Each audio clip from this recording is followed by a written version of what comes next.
is going on, everybody? Welcome to Bearded Fireflies Wrestling Podcast. Today is the 16th of June, 2024, Father's Day. The year of the dragon, not the American dragon. The year of our Lord. The year of the scapegoat. Woof. And the year of Drew McIntyre getting screwed the fuck over. All right? Yeah, buddy. Yeah, buddy. No sword man. Darn. No. Today is a very special edition of Bearded Fireflies Wrestling Podcast. Not because of anything that we're doing, but it's Father's Day, right? And I'm a father, and some of the people that watch are fathers. Chris one day is going to be. Thank you. Chris one day is going to be a daddy, and hopefully not with none of these bitches out here. Sheesh. But Chris is going to be a dad one day. So, it's a very special edition of Bearded Fireflies Podcast. I was going to say Funhouse. It's going to be... It'll break my heart even more, dog. Yeah, we're not going to do that. Chris and I are both wearing Bray shirts. Yeah, buddy. Yeah, buddy. Because that's both from the documentary, too. Yes, both from the documentary, too. Before we get into the nitty-gritty of what has happened over these past few weeks, Chris, how's your week been? It's been all right, man. Finally got my car back. Finally got my ass out of the house yesterday to see a sunset. Yeah, man, it's been going okay. Trying to chug along, get some guests on the podcast, and hope that grows. But you know how that goes, unfortunately. Yeah, I hear you, man. I hear you. So, I've been doing a lot of traveling this past 2 weeks, man. Last weekend I was in Clarksville, Tennessee, visiting my kiddo. How'd that go? God, she's so big. Yeah, she's so big. She's 12. She comes up to my cheek. Which is not very hard because I'm short myself. But still, she's so smart, so beautiful. We had a great time. We went to the Bell Witch Cave, which I believe in the paranormal, the supernatural, and that's an old story from Adams, Tennessee. There's been a few movies made after the house there, The American Haunting, and then a few other lower budget movies. And then, we just spent some time there, man. And I got to spend some time in Tennessee. We drove, dude, I covered like 5 states in the matter of a few days. Kentucky, because it's right on the border of Kentucky, Tennessee, West Virginia, and obviously Maryland. So it was a good drive. And then yesterday, not yesterday, but this past weekend, Friday, my sister and I went to Virginia Beach to go see my brother's graduation. He's 19 years old. He's autistic. He made honors. I love that. And I am so fucking proud of him. I every moment, every chance that I could, I got to, I said out how proud I was of him because of his accomplishments. Yeah. And then got to see my uncle. My uncle and I share a sober date a month apart. In the same year, so that's really cool. I got to see a better version of him than the last time I seen him. And so, man, it's been an all around great like 2.5 weeks, man. Yeah, man, a lot of bonding. All right, so before we do get into this, because it is Father's Day, who are some of your favorite fathers in wrestling, Chris? AJ Styles comes to mind. I think AJ is incredible. Cody Rhodes, of course. There's a lot of dads in the industry, man. It's really hard to pinpoint them. Yeah, I would have to say Cody and AJ are up there for me, and Triple H too. Yeah, definitely Triple H for sure. And oddly enough, Shane. Shane's a really good dad. He's very supportive. I love seeing the clips that people come up come up of him in like Yankee Stadium, or that picture next to his son when he got signed to do you remember what school he's going to? I think Oklahoma, I think so too. And maybe his Ohio. dad, yeah, one of those two, or maybe a different state. I don't know. But I love seeing how supportive he is. Yeah. He's definitely a better version of his father. Yeah. You know who else was a really good dad, from my understanding, was Sting, Steve Borden. I believe that. Sting's a good dude, man. I've openly said I don't care for AEW, and even more so didn't care for his AEW run, just because, again, bias. I don't like the company. I don't care. Yeah. But Sting's incredible. Mm-hmm. Absolutely. There's been some other good dads. I mean, obviously Ray. I mean, we can fuck around and say he's a dead dad. It was wild. The same time I got to meet Punk in 2011, I met Ray and Dom when Dom was a young kid, man. And like, it's really cool to see, how he's grown up and become an adult and stepping into the role. And even like in 2000, the early 2000s when they had the whole Eddie is your poppy thing, like that was cool too. Probably one of the best storylines of all time. Yeah, absolutely. And I would go as far as to say Dusty was a good dad too. I mean, obviously he has a massive effect on Cody and Dustin, and like how and their sister. And their sister, yeah. Yep. And goes without saying too, Bray. Everything Bray did was for his kids and for his family, and it shows in the documentary. And so there, and even Jay Uso, man, like seeing you probably seen the clips, for anybody who hasn't, he brought his kid to WrestleMania this year, and spent all week with him, and brought him in, and he openly like showed how important that was to him, and he teared up and he cried a bit because it meant so much for his kid to be able to see him perform like he did with his dad and his dad before, Very cool to see how these second generation, third generation starts. Randy Orton too, man. Randy Orton's another one. He's an incredible father. Fuck yeah, he is. Yeah, and his somebody that's not with us anymore, the Briscoe that passed away. Was that Jay? Yeah, Jay Briscoe. Jay Briscoe was a phenomenal father. Yeah, absolutely. And I know there's tons of dads out there, and so before we get into any of this and we start talking about this stuff, I want to say thank you to all the fathers that are out there that are a positive impact, not on just your kids, but people that are children that are not your kids, or children that are in the community that you bring in and treat as your own. That's huge. Chris and I talk pretty regularly, and we talk about how children need a father figure, right? And how it's even more prevalent. And so I myself want to thank all the fathers out there that are stepping up and taking their roles and doing the damn thing, right? Waking up early, going out there, grinding for their family, coming back home and raising them kids, and today is for you. So I appreciate you. Thank you. All right. This past weekend, wrestling's been wild. Yeah, dude. Jesus. God. I decided to turn on Collision last night for the main event to see if they were going to give Malachi Black a win. They did, but Buddy got hurt. So I heard I heard about the concerto. No, so before that he did a Meteora, and I think he tore something because he tried to stand up and he couldn't. At some point, somebody's got to say something to these wrestlers, and this is across the board. Jade should not be doing a springboard. Damian needs to stop trying to do dives. Again, both of those could have been prevented because we talked about the AJ thing. Mm-hmm. But I just feel like we're at a time of wrestling where so many wrestlers do the same shit, and there's a lot more wrestlers that shouldn't be doing it. Mm-hmm.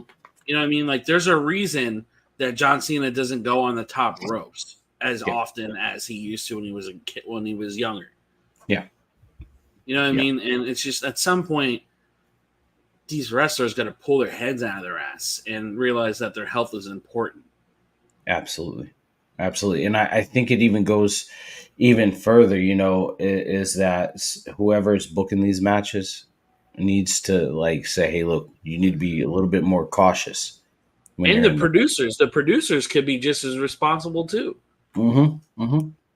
I mean, we get the wow factor when you see Jade doing that, right? You get the wow factor when you see Damien do it. Guys and gals that don't normally fly, right? I mean, obviously you got your Rey Mysterios, that's cool. You got your Santos Escobars, all Penta and Rey Fenix and AEW. But to see somebody that is like not meant to fly and they fly, and it's cool. You don't always have to do it, and so like to some degree, especially if the ropes, like look, Clash at the Castle. I guess Chris pointed this out to me prior to hitting go live. He said that AJ had mentioned to the ref that the ropes were loose, and to my understanding, nothing was done about it. Nothing, because if you go back and you look at the botch that Damien did, the ring post was bent. Oh yeah, really bad. Yeah, and like, I get everybody wants to mention a botch when it happens and wants to drag that wrestler for whatever fucking reason they feel the need to, but botches happen, man. You live and you learn. It fucking sucks to see people eat shit. Yeah, and that Damien spot could have gone so much worse. Yeah. Well, so there's, in my opinion, looking at it, there's user error and then there's equipment malfunction, right? Yeah. And like user error would be something like Edge, Adam Copeland, when he jumped off the top of the fucking cell and he broke his leg.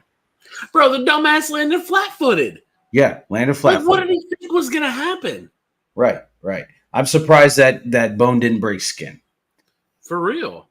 And then you've got equipment malfunction with stuff that happened last night, because I could see if it was one person that botched it, or that botched, but it was two, even like close to three, because Cody and AJ. So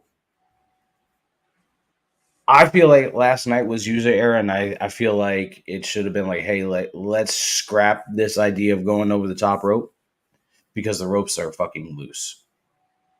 Somebody could have really gotten seriously injured or killed. And if you look, when Damien fell, we'll pull up a picture when we talk about Clash. But dude, when he went over, his shoulder caught the apron, dude, and that Drew saved his life. Yeah, Drew saved his life, dude. It was bad. It was terrible. If you didn't watch Clash, I advise you to go watch Clash and really just watch it. It was a good show, but it was a great show. Yeah. Anyways, Raw. This past Monday, Drew kicked off Raw, and he pretty much did the same thing about Damien, how he is trying to get in Damien's brain, and how he said, well, Judgment Day is going to be down at ringside, because they always are. So what does Damian Priest do? He offers up Finn and says, if you can beat Finn, then Judgment Day will be banned ringside. And so that was made official. Main event, I believe, yeah, right? For the main event. So Dominic had a backstage segment with Liv, and Liv said, I don't get why you are with a woman that makes you call her mommy when you could be with a woman that will call you daddy. Shish. I was sweating, Pop. Molly, make him sweat. Since when did Raw get horny? Dude, they're yeah. I mean, they're taking that edginess and cranking it up a little bit. It's been pretty great. I'm not gonna lie. Yep. Then it's not like fucking Vince McMahon cringy edgy shit. No, it's very subtle. Very subtle. Very subtle. Next, we had Lyra Valkyria versus Io Sky. Very good fuck. I'm always impressed with Lyra. Fucking banger of a match. Yeah. Io Sky beats Lyra. How do you feel? How do you feel about Lyra eating a pinfall after she beat Io Sky and the Queen of the Ring? We needed that 50-50 booking because Yeah. Io is just she's too good to be constantly eating L's. Yes. And that match proved how great she can be. Mm-hmm. Very true. Very true. I don't think that Io needs to be eating L's, especially with Asuka out. You need a solidified leader of Damage Control, right? Like Bayley was, and then Io was when she won the championship, right? You need a solidified head figure for that group, and so Io does, in my opinion, Io doesn't need to be continuously eating L's, right? Like she needs to pick up that win. I'm happy she picked up the win. I just want to see what they do from this, right? Are they going to have Damage Control continue to attack Lyra Valkyria, or are they going to move on? Because if they continue to attack Lyra, who's going to fucking defend her? Right? Becky's taking time off. We don't know what the contract situation is. I don't know what it is. Yeah, so, I mean, where did they go from here? Is it still, what happens from here? I mean, so they're 1-1, so I would assume either squash it at the next pay-per-view or do another Monday Night Raw match. I mean, Triple H is really good at giving talent that are building time. Yeah. And, I think there is a lot of talent that is proving their worth. And I think among that conversation, Karrion Kross should be mentioned. Because he is taking what he is being given TV time wise. He is taking what he's been given and fucking killing it. Him, Paul, and Scarlett on that microphone do damage. Yes, they do. Next, we had LWO and Braun Strowman versus JD McDonough, Dominic Mysterio, and Carlito. You could have just put it in a handicap match and had Braun Strowman versus everybody else versus who are they? God damn, I can't. Judgment Day. Anyways, Liv gets involved. It served its purpose. Yeah, it served its purpose. Liv gets involved. Dom's on the ground. She mounts Dom. It should have been me. Yeah. Q, that needs to be a soundbite for us. It should have been me, right? So Rey, Mysterio, Dragon Lee, and Braun Strowman pick up the win. Next we had Sami Zayn versus Otis. Otis is still conflicted. He's still pissed off. Match. Pretty solid match. He was conflicted between Sami Zayn and Chad Gable, but he's still siding with Gable until Clash at the Castle. But we're going to talk about that. Sami Zayn picked up the win. Oddly enough, Bleacher Report gave this match an A, and they are very stringy with their A's. So, solid match. I truly think that when grading a match, like I hate the star system more than anything in the world. I truly think when you're grading a match, you should look at everything across the board. Whether it's storytelling or whether it's in-ring shit. In-ring shit should be the very least important part of the fucking match, in my opinion. I agree. Next, we had the Unholy Union, Alba Fire and Isla Dawn versus Shayna Baszler and Zoe Stark. They just had Unholy Union come back, and in my opinion, why are you having them eat the L to Baszler and Stark? Well, looking at this past weekend, you know why. Yeah, we know why. We understand why. And also, what a lot of things they made mention to it last night, but Alba Fire's mom got into a really bad freak car accident. Yeah. And she ended up passing away this week. And so rest in peace to Alba Fire's mom. and I hope that the family finds peace and solace in any way that they can. But that would lead up into a triple threat for Clash of the Castle. So story building, story building, story building.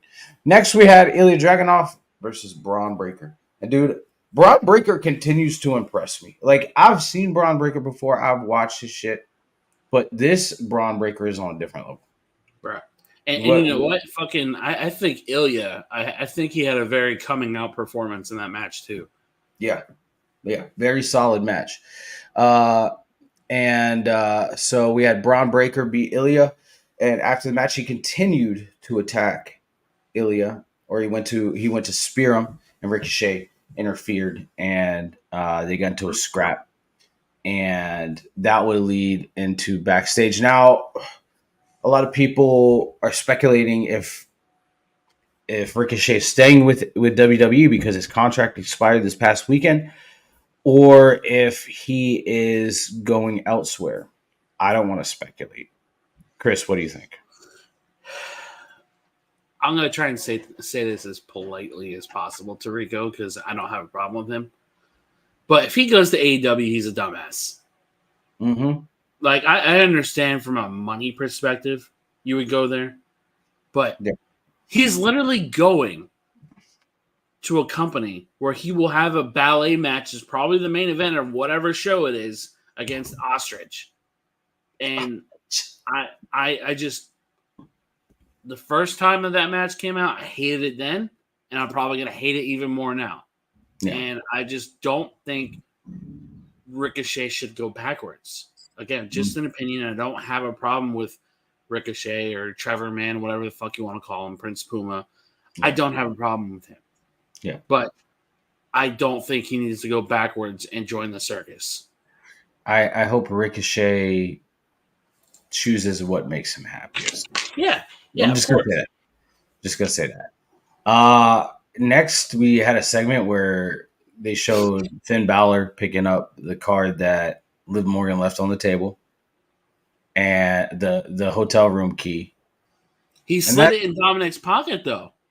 I thought he slid it in his pocket. So he kind of like sleight of hand kind of thing. He grabbed it off the table. It looked like he put it in his pocket, but he put it in Dom's.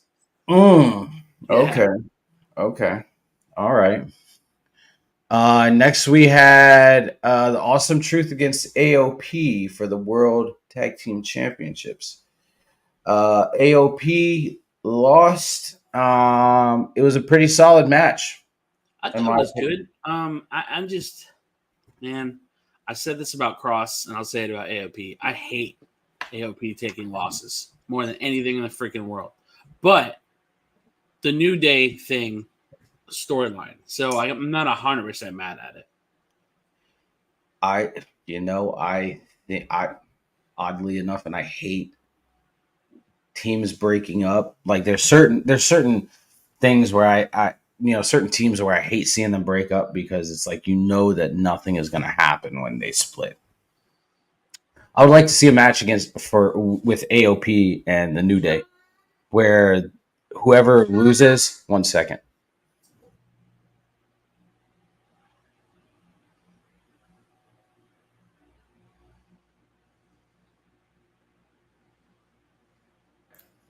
Sorry about that. Okay. Anyways, so I would like to see a match with AOP and New Day where whoever loses, their team splits up.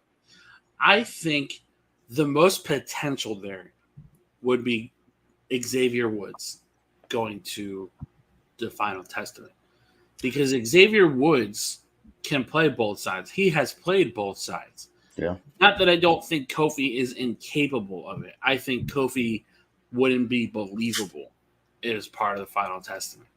And not only that, but dude's pretty much near the end of his career. I mean, productive-wise and being in his prime. He can still go. Yeah. But how old is he? He's got to be close to like mid-40s. Yeah, yeah. And the thing is, when he gets injured, there's nothing for Woods to do. Right, exactly. And it's like one of those things where I'm a New Day mark, and I don't give a fuck. I will openly admit that. I love both of them wholeheartedly. Mm-hmm. And I was there when they beat pretty deadly at Deadline 2022, and it was incredible to see them still be able to hold gold. Yeah. But I think we're at a point in both of their careers where Xavier has potential to do more. And I love that Karrion Kross is just kind of whispering doubt in Xavier Woods' mind, like, hey, like your whole lifelong dream was to be King of the Ring, but nothing happened after that. Yeah. And, again, we're past Vince booking, and, him winning King of the Ring while Roman was champion was stupid. Yeah. It was pointless. It was so pointless. I mean, if they were going to book somebody to win, they should have booked Finn to win, because Finn was going into a feud with Roman anyways. Right. And it's just one of those things where it's like, I loved Roman Reigns as a champion, but all the gimmick shit, like Money in the Bank, Royal Rumble, all that was pretty much pointless. Yeah. Roman really wasn't going to get beat. No, Roman wasn't going to get beat until they were ready for it. Yeah. So before the main event of Drew McIntyre versus Finn Balor, we had a segment backstage where Braun Breaker just beat the dog shit out of Ricochet. I mean, he did at the very least. Yeah, he did. He did a callback to WCW where he spearheaded Ricochet into a trailer, and then lawn darted that motherfucker. lawn darted him. And then he just beat the piss out of him, threw him through a fucking car window. Now there's a lot of people saying that Punk fucking bitched about that, but I doubt it. Yeah. And yeah, they played it off that Ricochet has an injury. He's going to be out for an undisclosed amount of time. I don't know if that is for him to work out his contract stuff, or if that's like them writing him off TV. I mean, it could be both. I feel like, hear me out. I feel like if they were writing him off TV, they wouldn't have mentioned that. True, but they've done that with other people that left the company too, though. Yeah. Like, remember that time when Randy Orton was kicking all those legends' heads off and they all went to AEW? Yeah. All those people were mentioned before they left too. Okay. Well, I remember they did that like tribute show to Mox too. So right. Yeah. So I mean, I think it's just a matter of who the talents are. Like, if it was a nobody getting written off TV, then nobody's gonna give a fuck. Mm-hmm. But absolutely. So next we had McIntyre versus Finn Balor. Solid match. At any point you could pick Balor to win. At any point you could have picked McIntyre to win. I think if Drew would have won, it wouldn't have set up for what happened at Clash. Right. But with McIntyre winning, because he won, it definitely set up for what happened at Clash at Castle, and we'll talk about that in a minute. So overall, I think Raw was pretty solid, man. It was a pretty average show. I thought it was it served its purpose. It was good for what it was. Yeah. I agree with you that considering what happened at Clash could have happened with Judgment Day, but it also could have. It would have just been overbooked. Yeah.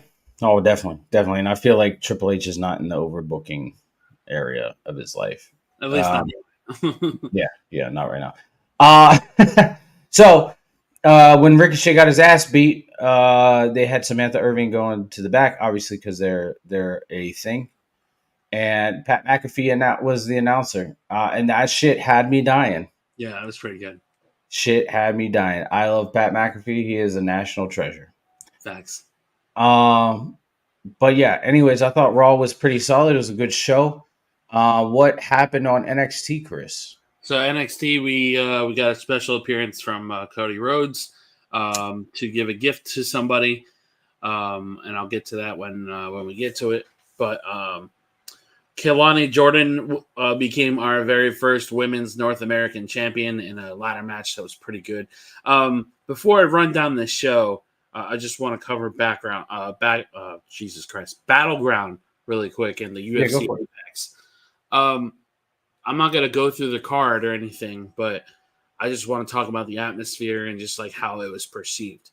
They sold about 700 and something tickets. It was a small venue. I think they were still playing around with audio, playing around with camera angles because a lot of it felt kind of messy. But I think all in all, every talent that was in that show showed out, especially Oba Femi, man. We talk about him every single time, but Oba Femi is a goddamn monster. This man military pressed Wes Lee and threw him off of camera.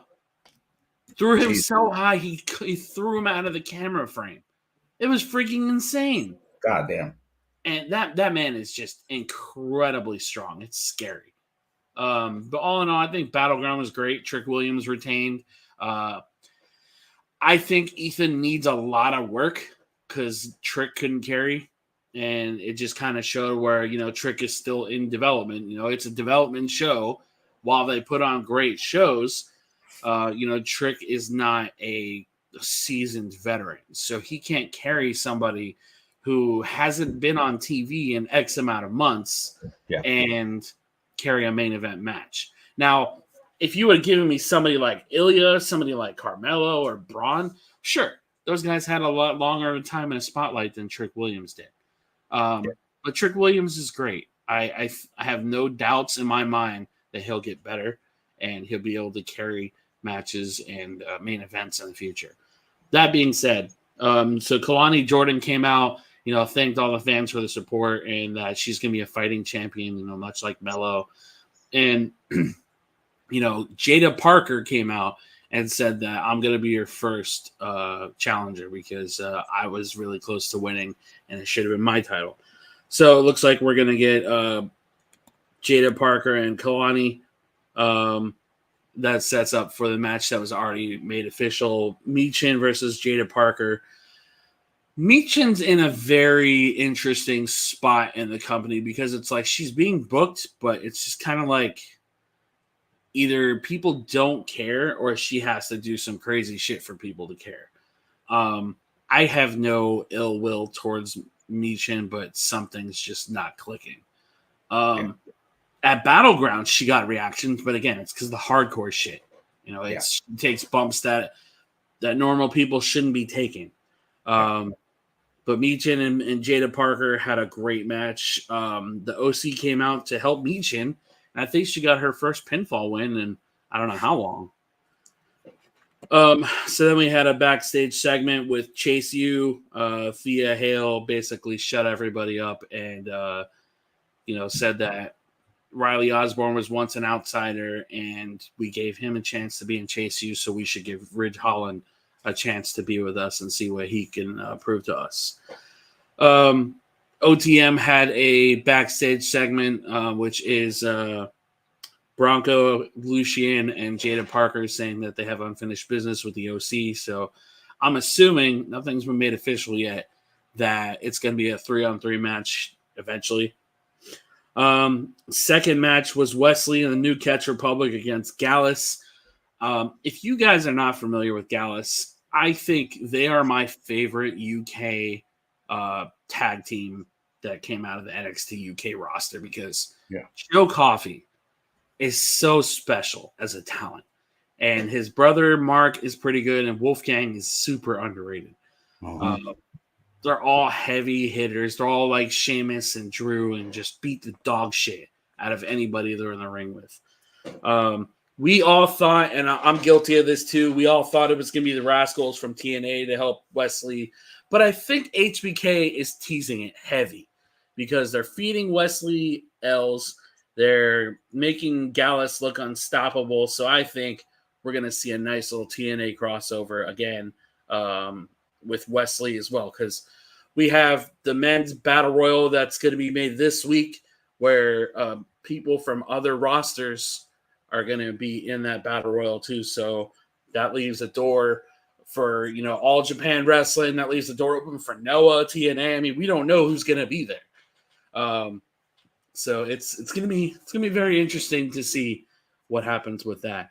Gallus won that match. And, again, I think they're going to set up for Heat Wave being Wesley and the Rascals against Gallus. We had another Sol Ruca vignette of, her time in Vegas, and she's going to return soon. Then we had the returning Wendy Chu, who was out with a really bad leg injury. I'm pretty sure she was out close to a year, if not longer. But she came back with a new gimmick where instead of being sleepy, she's in this nightmare gimmick, and she beat the holy hell out of Brindley Reese. Great finisher, great gimmick, and I'd love to see her embrace everything that she does in that ring, because Wendy Chu, I think, is at that Natalya level of she's been doing it long enough to where people know how good she is, but still deserves an opportunity. Yeah. So Ava has banned Oro Mensah out of the arena following the attacks on Ethan Page. Then we got a backstage interview with Roxanne beating Jordynne Grace, which, again, that match is fucking incredible. Sean, if you haven't watched that match, highly, highly recommend it, because I'm not going to watch it. Jordynne Grace shined, man, but Roxanne proved once again that she is a champion for a reason. So we're going to find out who's going to be in her next opponent later on in the show. Cody Rhodes came out and with Trick Williams. They just had a back and forth saying Trick's doing a great job. And Trick invited Cody Rhodes to a cookout. So, that segment writes itself. Then we had Carly Bright introduce herself to Wendy Chu. Wendy Chu kind of gave her like that nightmare look, like don't mess with me kind of thing. Then we had another Cody Rhodes backstage segment with JC Jane.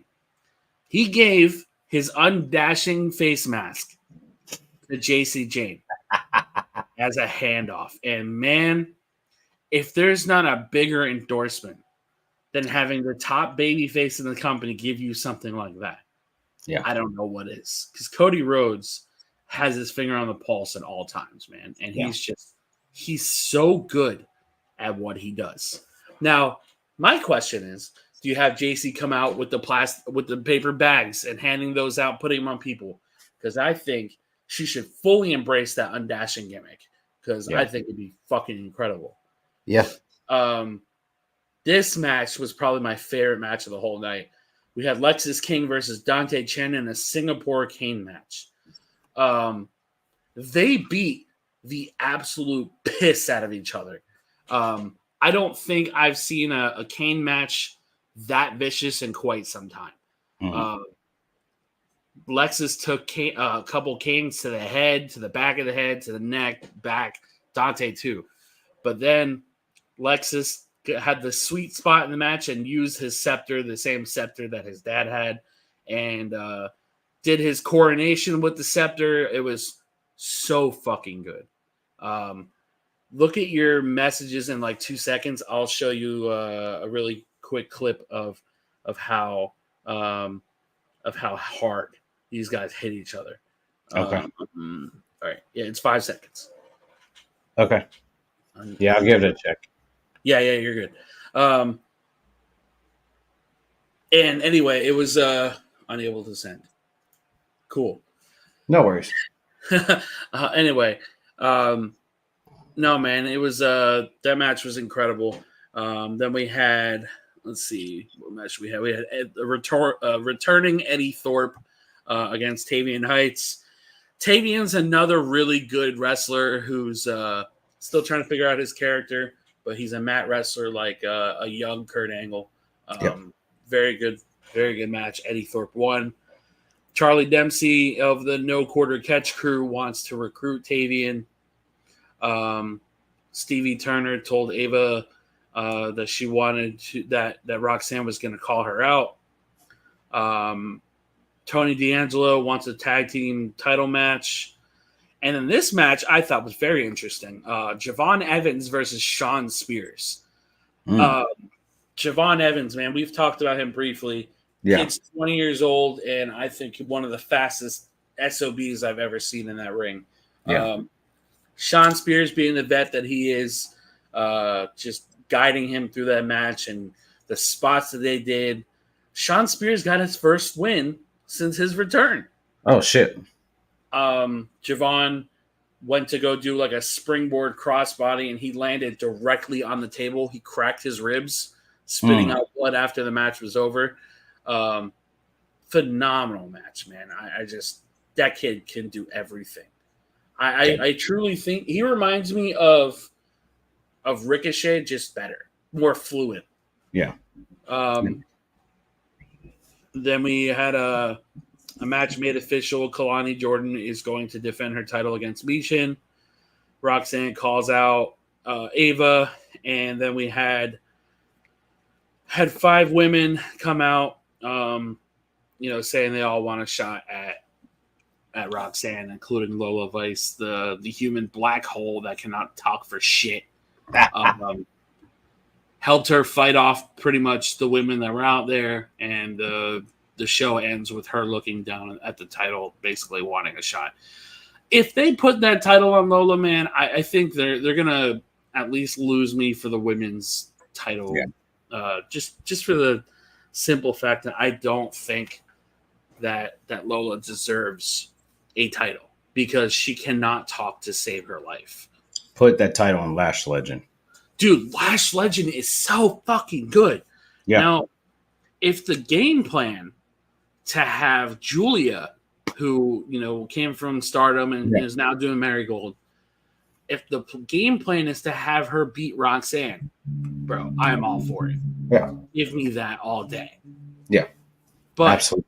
Don't give it on some random schmuck like Lola Vice. Yeah. Dude, it's like, it's getting interesting if you're watching social media and the interactions between TNA guys or girls and NXT guys and girls, right? Like, you had Obafemi calling out fucking Moose. God damn, that would be a match, dude. I'm going to say this about Moose. I know he's very controversial, and I know he's got a lot of heat with a lot of people. I did not like how, in order to put himself over, he buried NXT talent. Oh, yeah. I beat Drew McIntyre. I've beaten Bobby Lashley. I've beaten Wesley. Give me somebody who can actually present a challenge. Yeah. And it's just like, dude, like, I understand where you're going, but like, nobody cares about you enough to care about what you're saying. Yeah. Yeah. I mean, I think that's why they put him on. They put the title on him, right? The TNA title, because he's controversial because of what he says, right? He had a bit with Cardona when Cardona first went back on the Independence, and Chelsea Green was with him, and he called him mid Cardona, and like, if you want to be with a real man, you need to be with me, right? And so, I mean, he's controversial in what he says, man, but that man can fucking go. And so I would love to see him versus Obafemi. And at the show that NXT just, or not NXT, but TNA just had over or Against All Odds. We saw Jordan Grace do an open challenge, and Tatum Paxley responded to that challenge. So happy for her, man. I see a lot of people bitching online about the fact that they sent Jordan Grace over to NXT, and they're like, you didn't even send like your top woman over. And it's like, okay, brother, you're not paying attention to the story. Right. Tatum literally cost her the NXT title. Right. So it only makes sense. It really only makes sense. So, I, the way that they're going with this, dude, it could be a beautiful partnership, right? And then we see Io Sky. She's in a match, I think, in Stardom. She's going to be in a match. Stardom, fucking Marigold. Marigold, yeah. She's in a match in Marigold. And AJ just got booked in a match in All Japan. Noah, yeah. Yeah, so dude, these partnerships that they're building are fucking great, dude. And like, I want to say this. It's so funny to me that ever since Vince McMahon has been gone, right? The complaint, 2 things. First complaint was the pay-per-views are too long. Yeah. I don't disagree. They were very long. I remember WrestleMania, what was it? 30. What was the last one in Orlando? 36, 35, Mhm. something like that. Yeah. And it was really long. Yeah. People were bitching about how long the show was. Again, I don't disagree. I prefer the 2 nights because the 2 nights is 100 times better format. Yeah. But now that the show is based around storylines and based around giving talent a reason to be there, it's a problem again. It's like, Yeah. bro, pick a fucking lane Yeah. because you can't have your cake and eat it too. Yeah. You know what I mean? Like, and then the second complaint was Vince didn't want to work with other promotions. And I understood his mentality of that because he was enemy number one. He was public enemy number one in everybody's eyes. Vince McMahon's a scumbag. Vince is this, Vince is that. But ever since Triple H has taken over, we've worked with TNA, we've worked with Noah, we've worked with All Japan Wrestling. Like, it's like, you guys cannot tell me that WWE isn't in the best place it ever has been. Yeah. Yeah, absolutely. Yeah, these partnerships are great and they're great for everybody. It's great for pro wrestling and everything. So SmackDown, I didn't watch SmackDown because I was driving, but we'll cover it. I was driving to Virginia Beach, or I was at my brother's graduation. Sorry.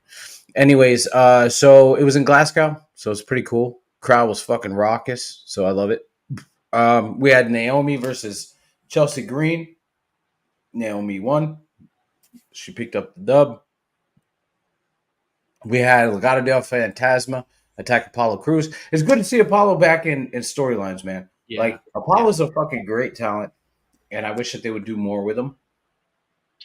I'm friends with him on Facebook. He's always, posting up something cool.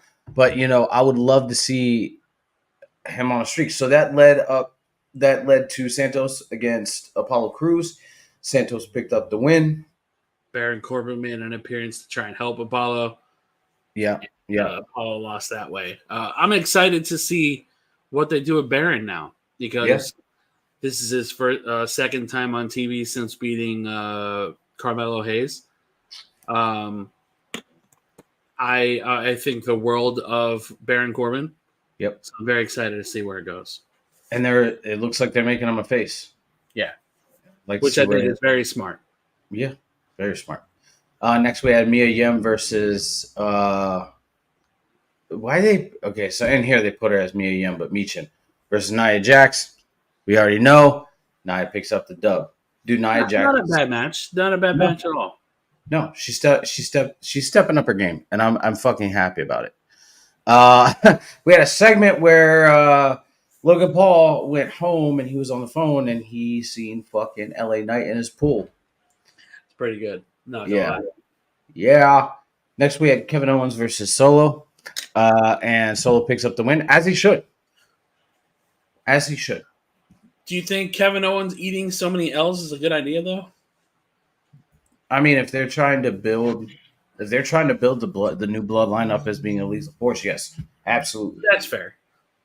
Absolutely. I think if it was anybody else that KO was in a feud with and him eating them L's would hurt him, it doesn't. And it's because, it doesn't hurt him because it advances the storyline and it makes the bloodline look even stronger, right? Because especially you have the appearance of a certain somebody.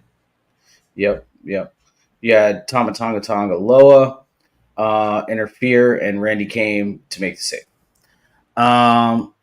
So next we had fucking eight. We had the final show off between AJ and Cody. 1 second.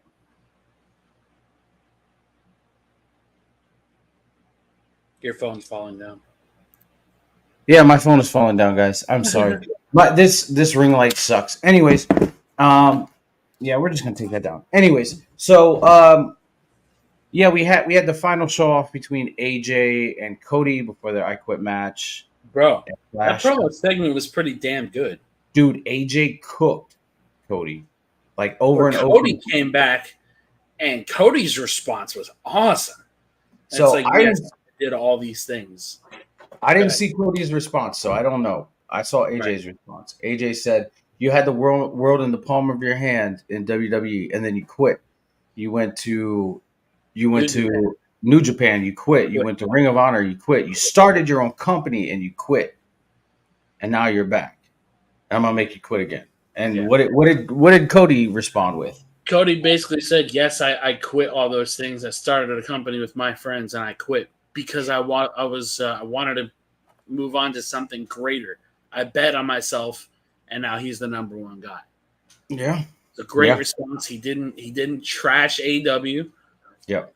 And it was, I think, one of Cody's best responses.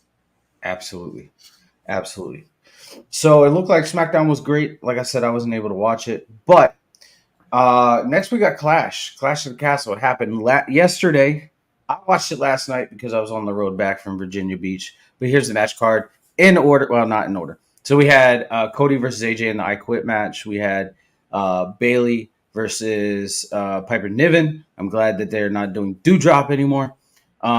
Then we had the triple threat for the women's tag team titles. We had Sami Zayn versus Chad Gable for the Intercontinental Championship. And we had Drew versus Damian Priest for the WWE Championship.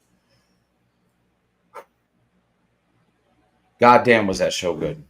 It was very good. I was very impressed with the card top to bottom.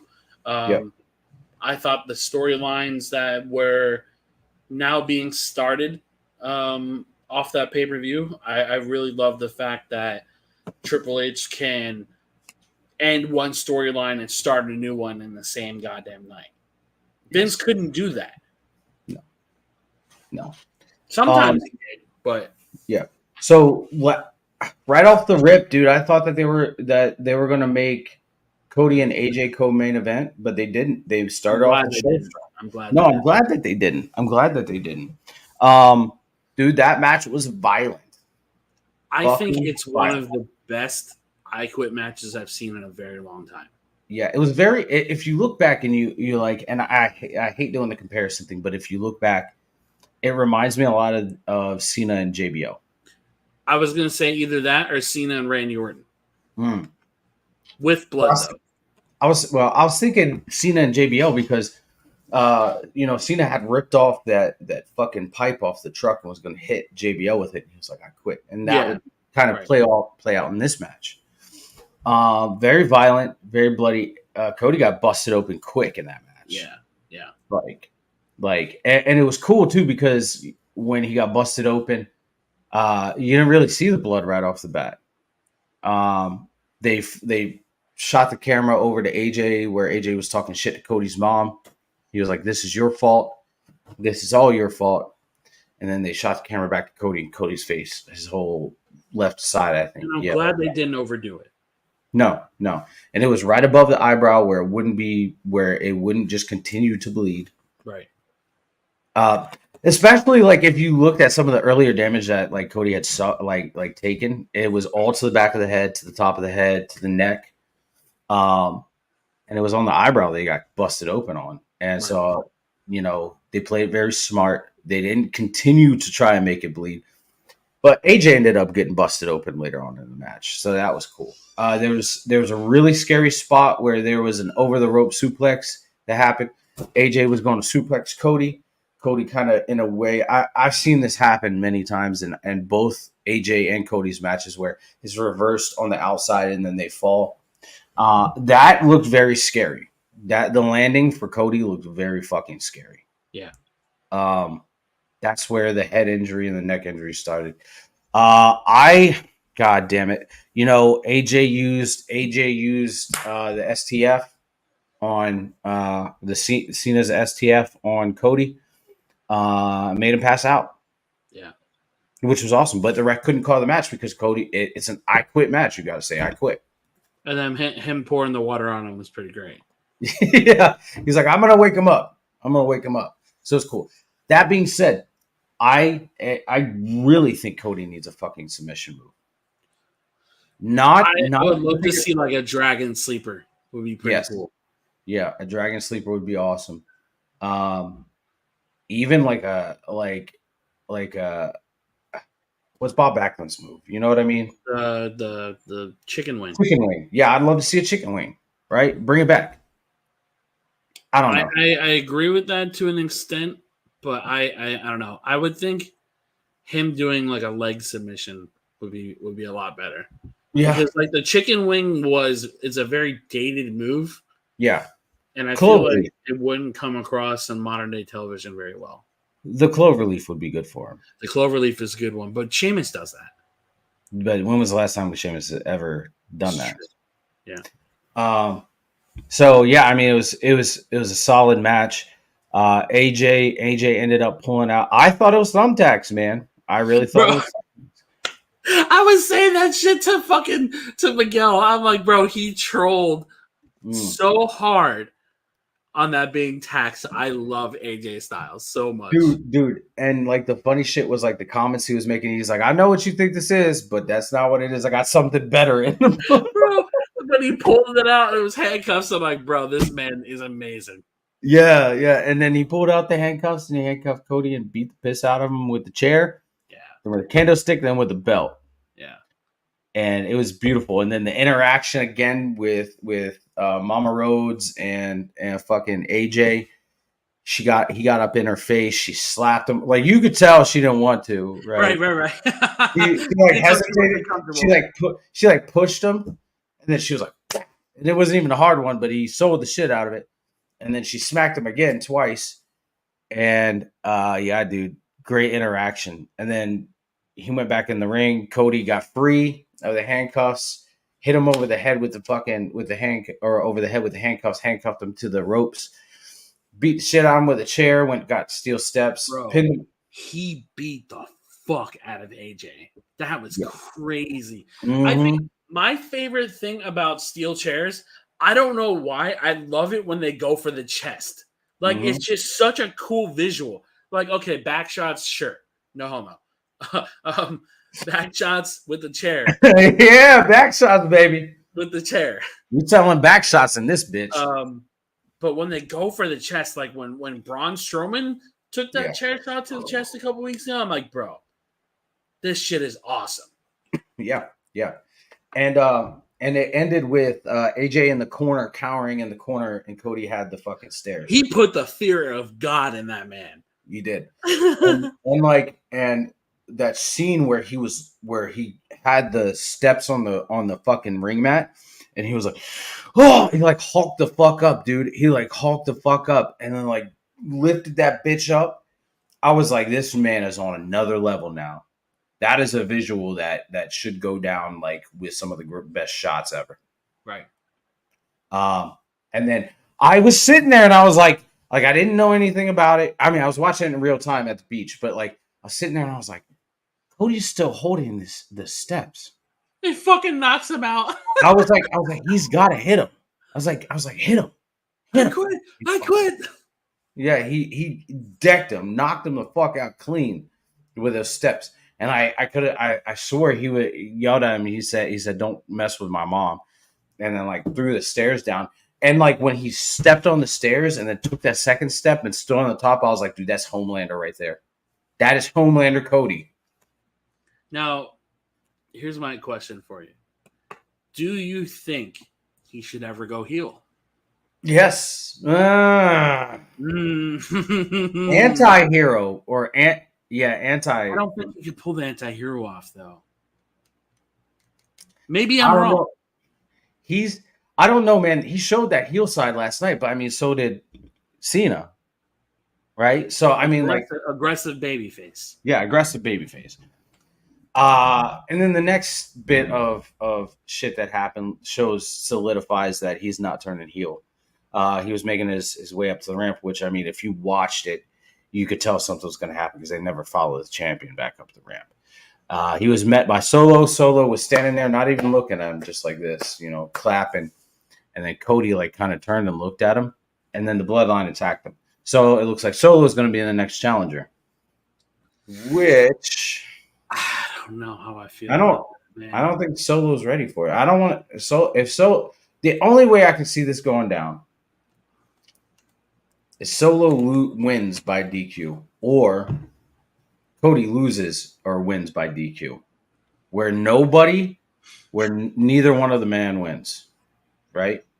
I could see that from like a protection standpoint, but I also think if we're gonna get this feud, like if this is for sure going to be the feud, Solo's got to really step up his game on those promos, dog, because like he's good, but he's not Roman good. He is not Roman. He is not Cody. No. And it's like I appreciate Triple H still trying to push this storyline along. I really do.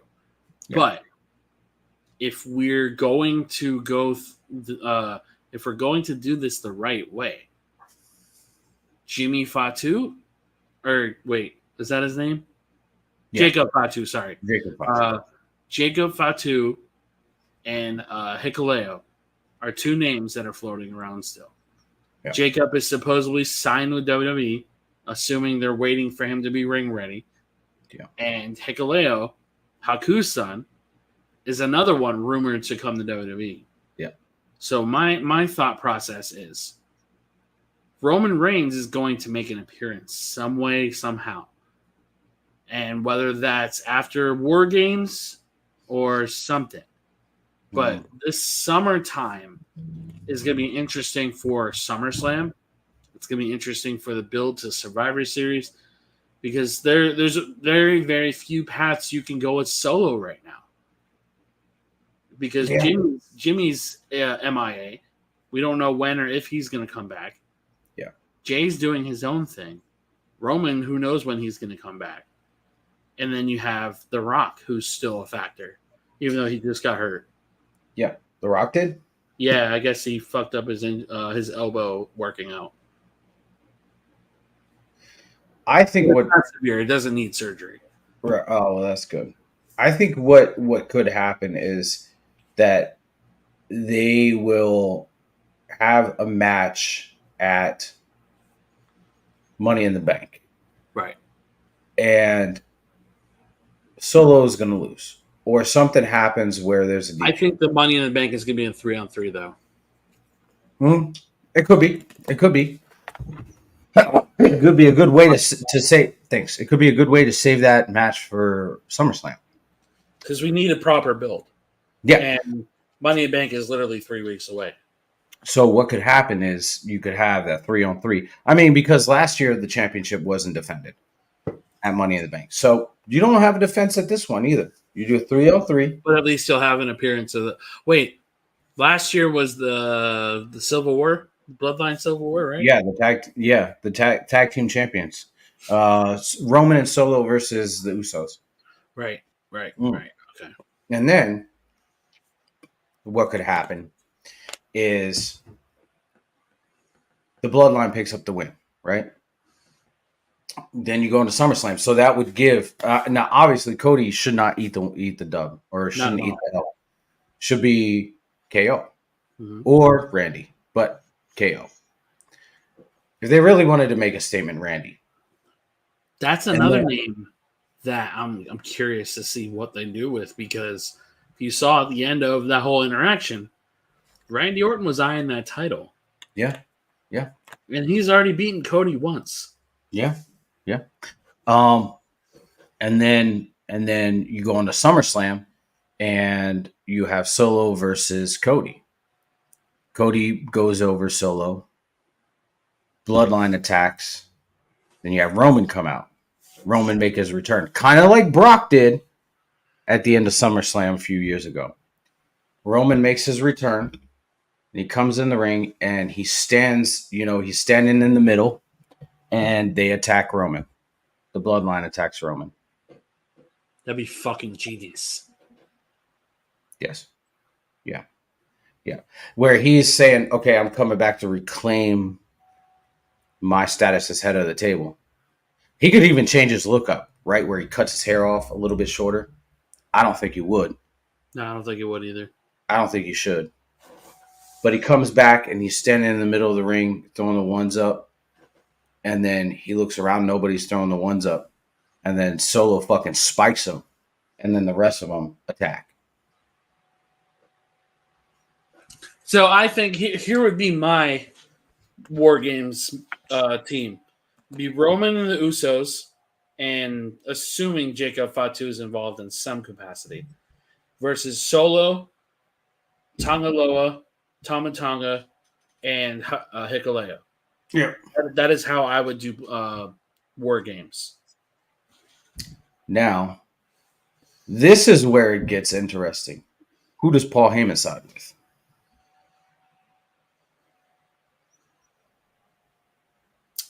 I think he would probably try to come off as siding with Roman, but Solo would force Paul Heyman's hand.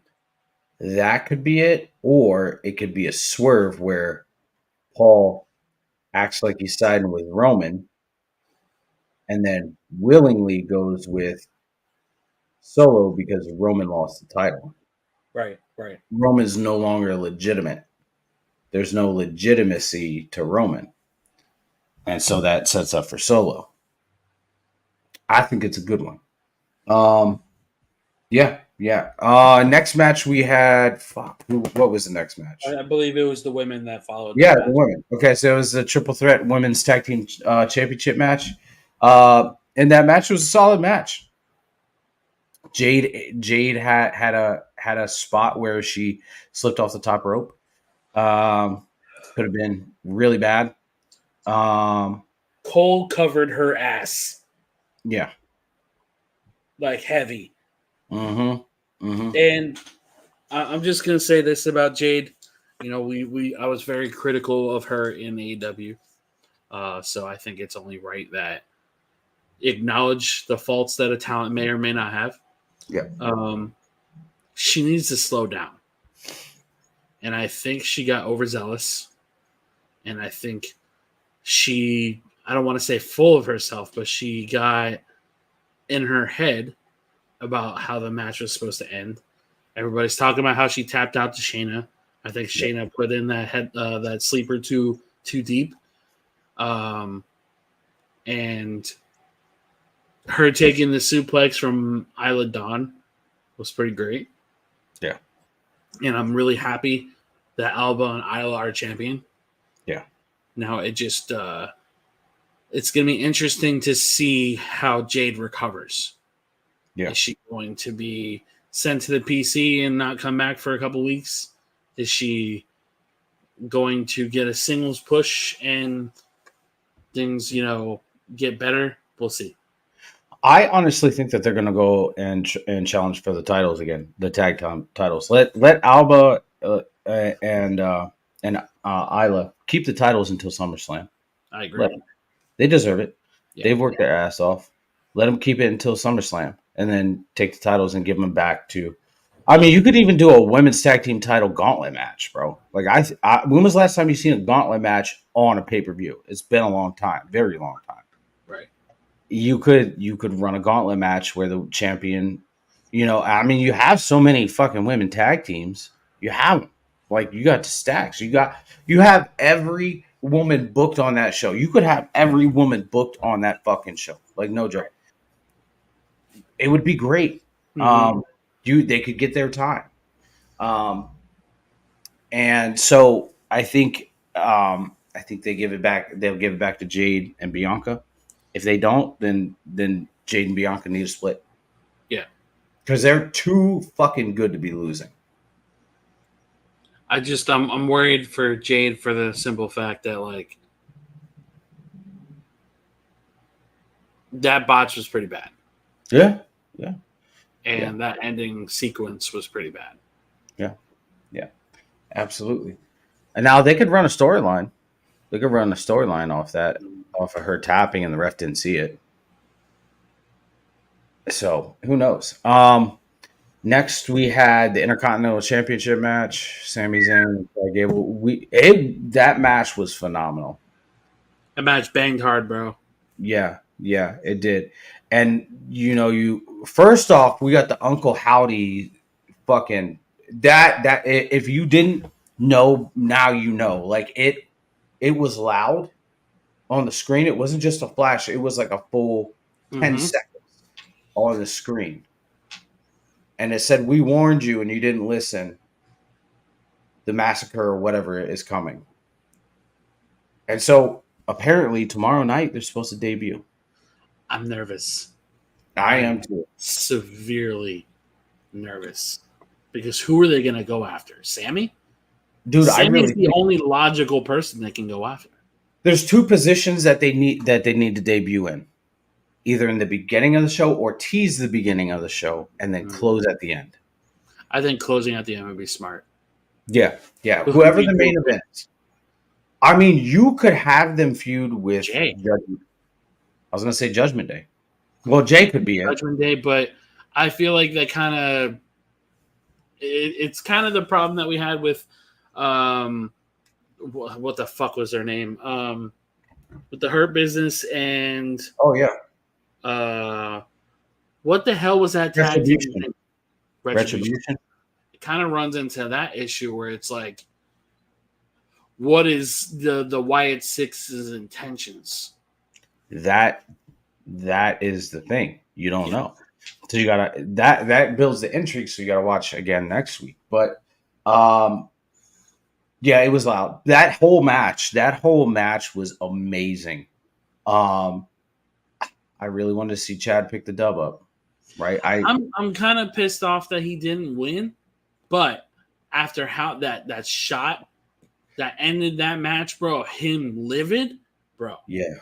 Dude. We're going to get full blown heel Chad Gable. Like, do you remember when ECW was being brought back, how Kurt Angle just like flipped that switch and went insane? That's exactly what that man should do. Dude, I really think that the Alpha Academy is about to get annihilated by. I think that Kira Tozawa is about to get destroyed. I think that the Creeds are gonna tomorrow. I swear to God, tomorrow is like another level. Like they have Team Angle 2.0. Bring it. There's so much potential for tomorrow night to be explosive, like blow us the fuck out of the water. Where we're like, that's the best Raw that we watched in a long time. The only problem I have is the last time they were in that city in Texas, they were dead fucking quiet almost the entire show. Yeah. And that's my biggest fear with the Wyatt Six. Yeah. Is either they're going to come out to crickets or nobody's going to react. Yeah. That's my biggest fear too. And then so next you had Bayley and Piper Niven, another good match. Showed Piper Niven is legitimately a fucking threat. And even Triple H gave Piper her flowers, bro. Even though she didn't win, Piper's incredible. Mm-hmm. And I've known that since she was in NXT UK before she was Viper, or I mean after she was Viper. The match she had with Kaylee Ray, before Alba went to NXT in Orlando, phenomenal, was great. Yeah, was so good. I believe that was an I Quit match. Yeah, Piper is a phenomenal athlete. Yeah, she just hasn't really had the opportunity to show it. Thanks, Vince. Yeah, thanks, Vince. But it's crazy to think you had 4 Scottish athletes on that pay-per-view. Yeah. When last year you didn't have 4 Europeans on the fucking pay-per-view. Oh yeah, you're right. I was gonna say, didn't they do that triple threat with Gunther, Sheamus, and Drew? That was at the WrestleMania. Yeah. You only had Gunther and you had Drew on that pay-per-view. Well, no, you had 3. You had Gunther versus Sheamus and then Drew versus Roman. Right. Okay. No, you had 3. Anyways, they did the Scots very well, man. Like that, I was happy. Bayley picked up the dub, and then now is the main event. Dude, they made Drew McIntyre feel fucking special.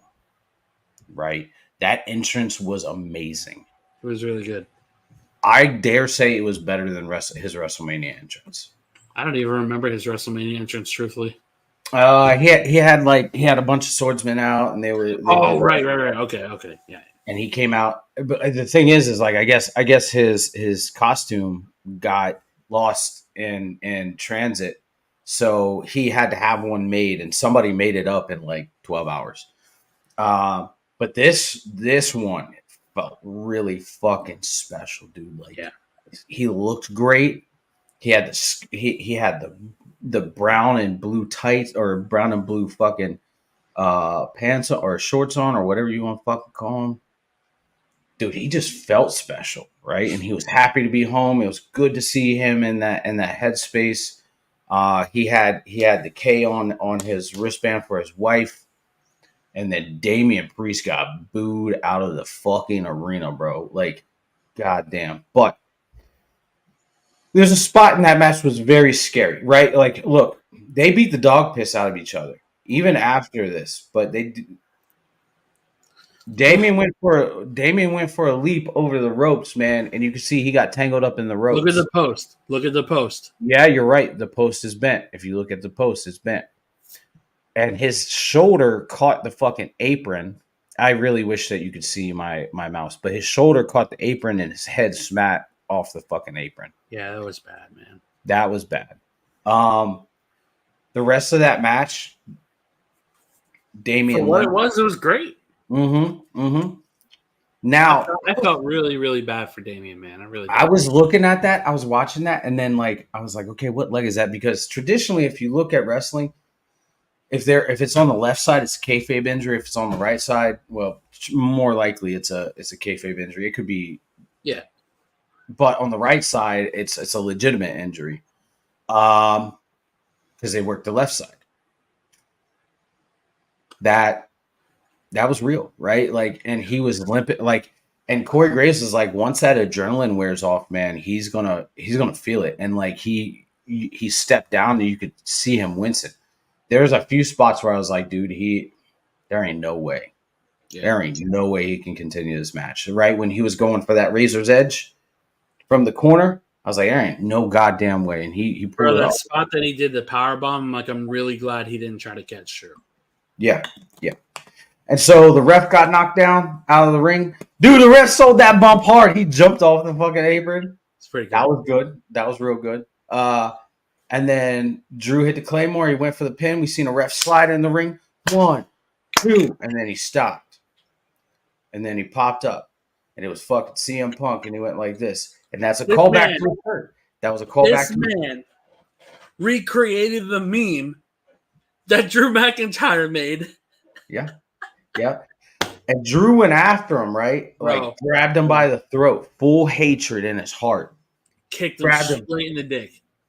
And then Punk kicked him straight in the dick. Now, I don't know if they're trying to turn Punk heel.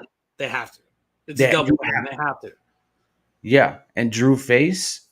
That is a perfect way to do it. Right.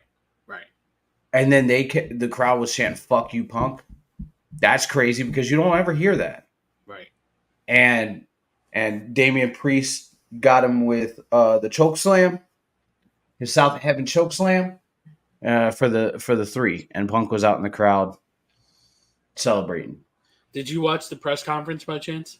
No, but I didn't see the press conference. I seen Wade Barrett losing his fucking mind, and I seen the video. Like, oh my god, Wade Barrett's tired of being there. I'm like, bro, if you think this is legit, you're an idiot. They're building something with Wade. Yeah, they are building, and like, look, somebody put this up, and could be a new Nexus, bro. Like. Wait! Look!